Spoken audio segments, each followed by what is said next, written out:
Hello, Internet. So, a couple of weeks ago, I reviewed this Glenfiddich Fire and Cane. And I thought it was okay. This is like 40 bucks. It is peated. It is rum finished, although you have a hard time calling that in a blind tasting or anything.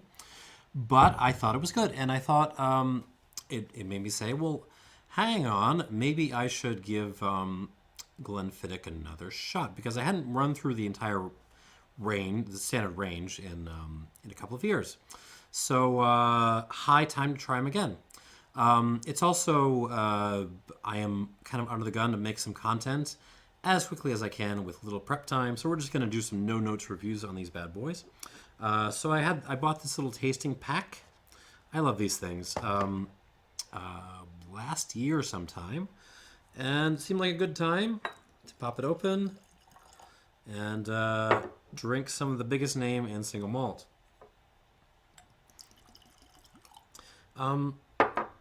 Glenfiddich kind of gets forgotten in the all the hype about bigger names, right? But you should always keep your eye on these guys because they're not just sort of the biggest brand. They were the ones to kind of push into the mainstream first. I wish we could get some of the stuff, the kind of stuff they were making back in the '60s back. The 43%, maybe even the lightly peated style, longer fermentations, better cast, that kind of thing. But you know what? They can do good stuff, as indicated by this little Fire and Cane here. So good to keep track of Glenfiddich every couple of years, anyways. Now I will say I did try the triple pack from William Grant's other big distillery, Balvenie, a couple of months ago, and I was severely disappointed, especially given the price points they were at. So let's see if Glenfiddich, the OG, can do it any better. So what do we got here? We have the 12, the 15, and the 18. All bottled at 40% alcohol, unfortunately, but you roll with it. Okay, let's get this started. Actually, I'm going to add a little bit of water to these before I get started. Literally like a drop. I'm not going to go through these maybe 2 drops. I will not go through these a second time because from past experience, these don't really develop in the glass very much. You're kind of, once you've kind of got the set of notes it has to give, that's kind of all it's going to give you. And maybe that's not the worst thing in the world. Okay. 12-year-old Glenfiddich single malt whiskey from the Space Side. 40% alcohol. I'm guessing this is bottled 2020 or so. What does the back of the box have to say? This pioneer of the single malt category is matured in the finest Oloroso sherry and bourbon casks. Whatever. So Oloroso and bourbon. I'm going to guess the Oloroso is going to be way in the back here, if it shows at all. Yep, I'm getting no Oloroso at all. This smells like classic bourbon matured malt, and it works really well.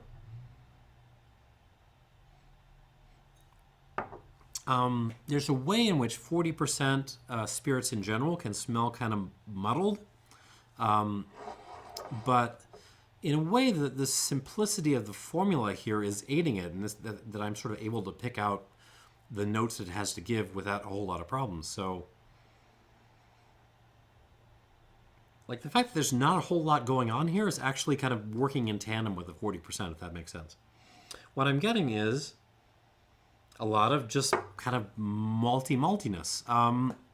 Apples, pears, honey. Different kinds of honey, wildflower honey, but also some some sour honey, some honeydew honey. There's some kind of dried grass and dried wildflower going on here too. It's nice. Hints of vanilla.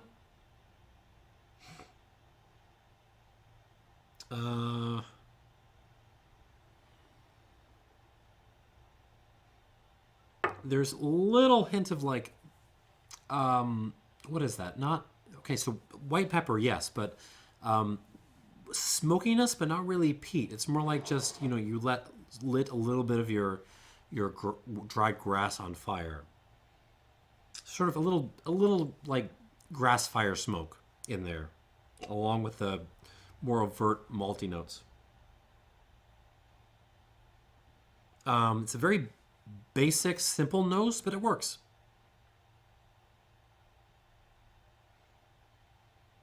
Yeah, okay. On the palate,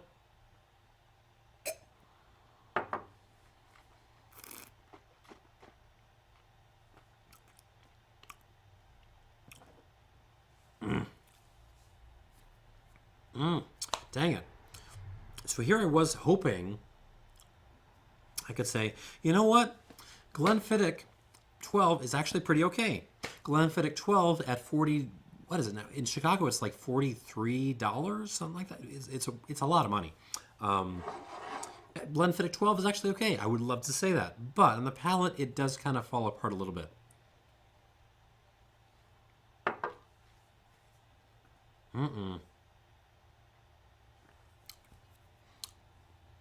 So the Arrival is okay. The Arrival is, yeah, follows from those really, which is kind of what you would expect from a big brand like this. Lots of nice bright dessert apple, a little bit of soft like aromatic pear in there, some Bosque pear maybe,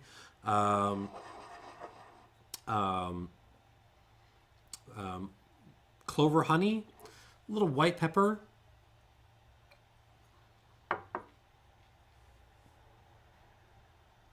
On the Arrival, and then kind of in the middle, it starts to feel thin and a little bit bitter, a little bit cardboardy,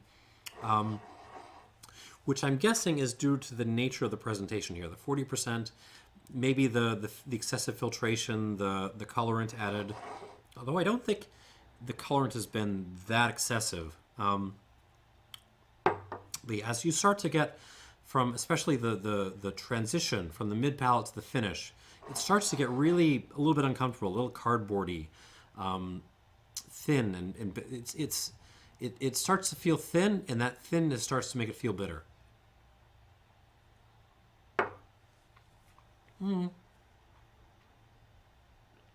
There's some charm here. There's a little bit of a grassy note again. A nice kind of like, soggy coffee grinds kind of thing, but nice. I like soggy coffee grinds in my whiskey. Hand me a glass of this, and I'm okay. I'm okay. It's not my favorite thing in the world, but if I'm forced to suffer through a wedding reception with a glass of this stuff, I can deal with it. It's not going to make me upset. I would give this score-wise. Let me try this again. Actually, a little bit of like grapefruit peel showing up in the nose, which is fun. Yeah, that's nice. I like that. A little grapefruit in Glenfiddich. How about that? On the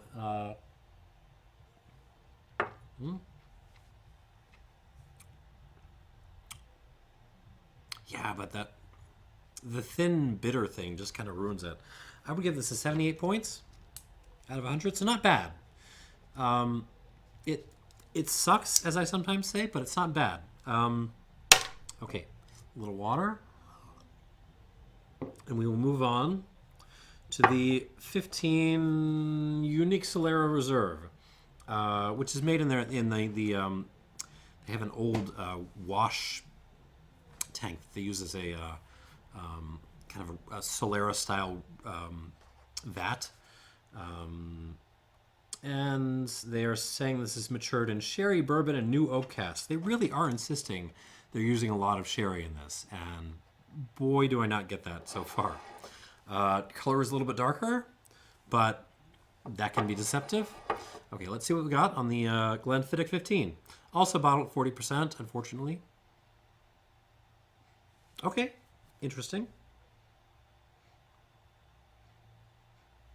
the nose is more closed than the 12 was. The 12 is like bursting at the seams with malty apple peary stuff. This is more strained. It's a little bit darker. I'm getting the grassy notes a little bit more seriously.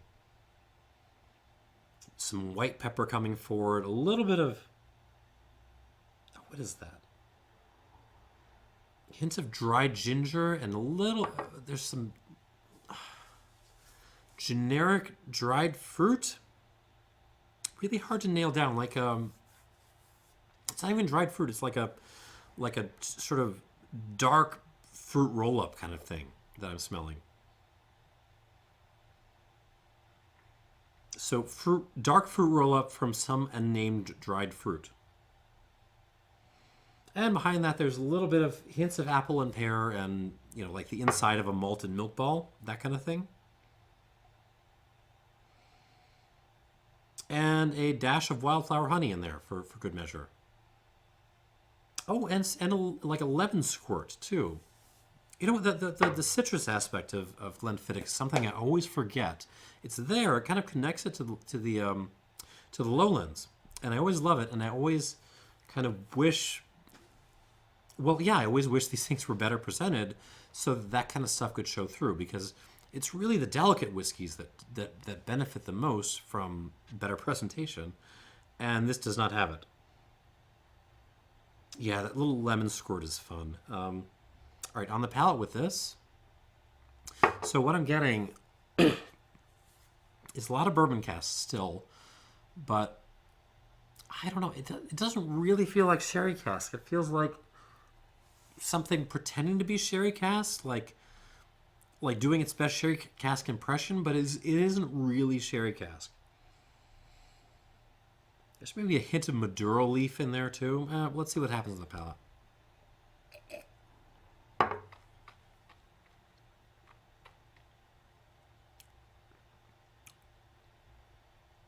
All right, this is okay. Doesn't have that sort of kind of thin / bitter turn that the 12 does, so that's immediately in its favor. Otherwise, kind of follows from the nose. Again, as you would expect from a big brand like this. It feels kind of darker, a little bit heavier. You've got that sort of generic dark fruit roll-up note coming through.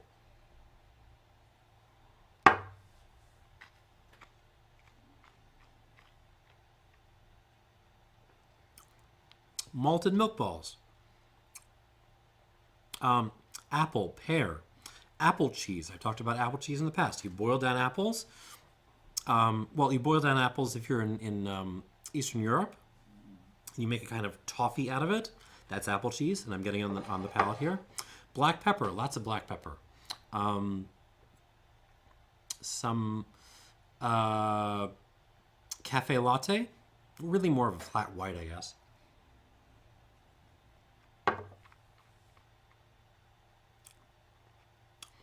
Those little grassy, citrusy notes, which,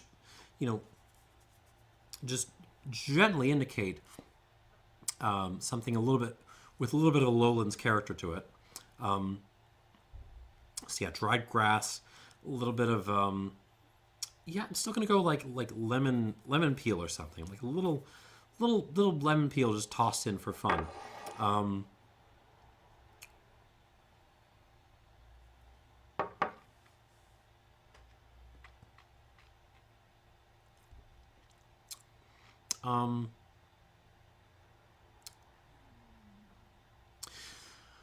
And did I mention the black pepper thing? Yeah, there's a fair amount of black pepper and some drying Darjeeling tea stuff on the back end.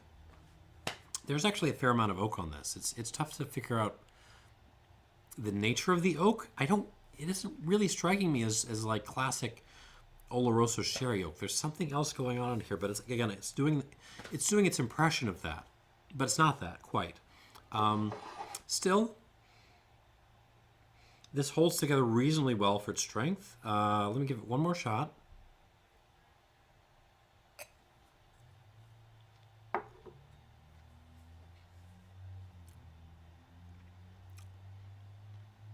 Yeah, this is okay. I don't think it's right on the edge of good. if that makes sense. I do think it's better value than, well, the 12 actually. I would actually pay the extra money for this if I were buying. I would. It's still like $70 though, right? So, God, I might not buy any of these. All right, scratch that. I would buy like a bottle and a half of Glengoyne 10 before I would buy this. But this is okay. I would give this like an 82 out of 100. Still a little vague for my taste, but it's okay. If you're serving this at the wedding reception, I'm even happier. All right, moving on to the Glenfiddich 18-year-old. Small batch reserve. Carefully matured for 18 years in the finest Oloroso sherry. They really are insisting on the sherry thing. Oloroso sherry and bourbon casks. And then nurtured in small batches for more months. Okay, whatever. Let's give it a shot. Glenfiddich 18. Actually, we're kind of character-wise, we're going back to the 12 on this, on the nose. So the 15 was leaning away from the sort of apple pear malty thing. This is leaning more into it.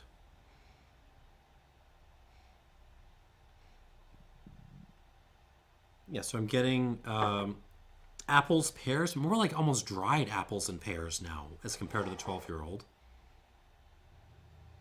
Malted milk balls again, but you've pulverized your malted milk balls with a hammer, so you can like smell the chocolate and the maltiness all at once. Tea leaves, like mixed black tea leaves, Darjeeling, Assam, maybe some Ceylon in there.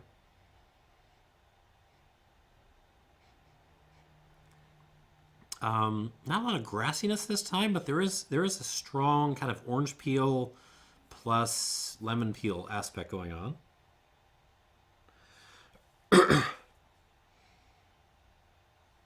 Black pepper again, flat white again.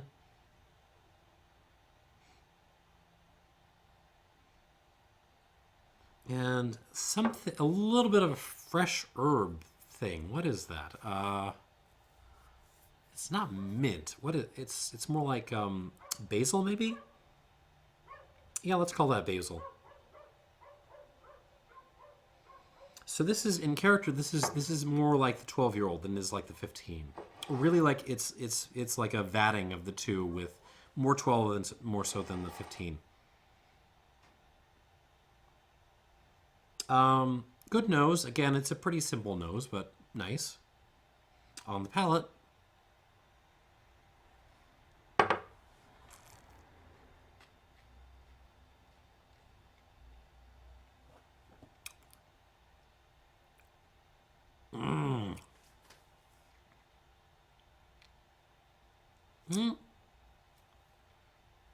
Okay, so I just had to figure out what was going on there.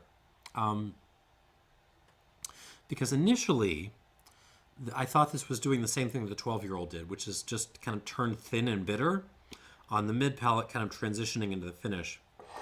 But it does kind of do that. But at the same time, as kind of becoming thin and unpleasant and bitter, there's like a wave of black pepper and wood tannins and like overstewed black tea that kind of comes up to try to save it at the same time. It kind of works. Oh, let me try this one more time.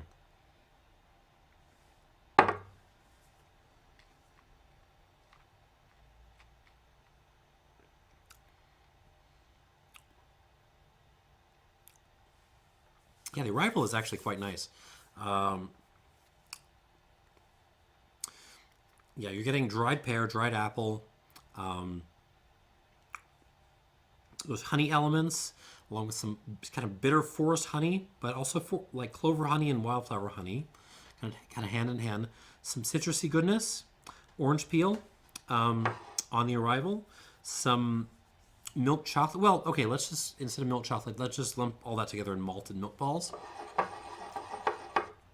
Lots of black tea. different kinds of black tea in depending on where you are in the development.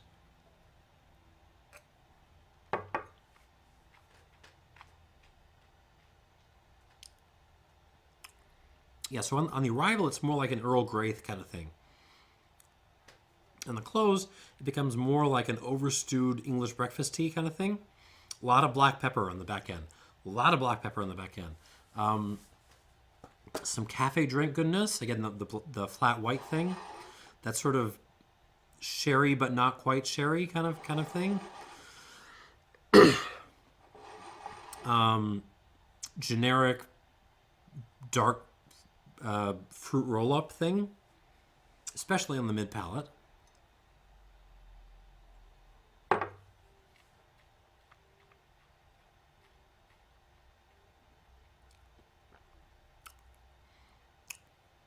A little bit of a nice kind of grassiness mixed in there too. Again, throw this at me blind. I'm not thinking this is independent bottling by any means, but I might be thinking, is this a Lowlander? Is this like a Glenfiddich? They've tried to throw some serious cask at. That's kind of where my mind is going to be, because of the grassy note.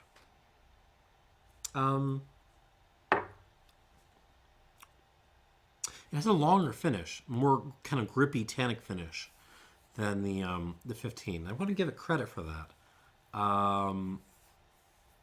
But I don't think it's better than the 15. I certainly don't think it's better than the 15.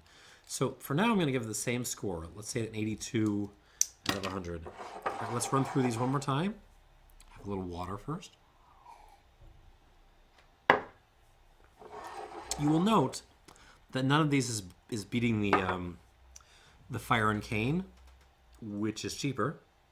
None of these are beating that. And that's the power of the extra 3%, to be honest. That's all of these, especially the 12, but all of these would be so much better if they just dropped the extra 3% of alcohol in them, as they did in the old days. You look back at the Glenfiddich from the 60s and 70s, they are all at 43%. I don't know why they can't do that now, but they really should.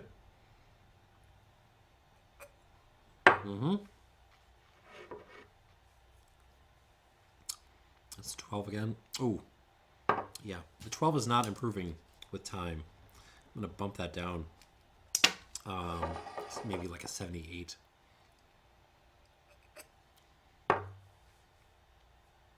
Or 77. The 15 is improving with time. I think this is actually the best balance of these. Try the 18. So it's really a game between the 15 and the 18, which is to say the 15 has already won because it is $70 in Chicago versus about 120 or so.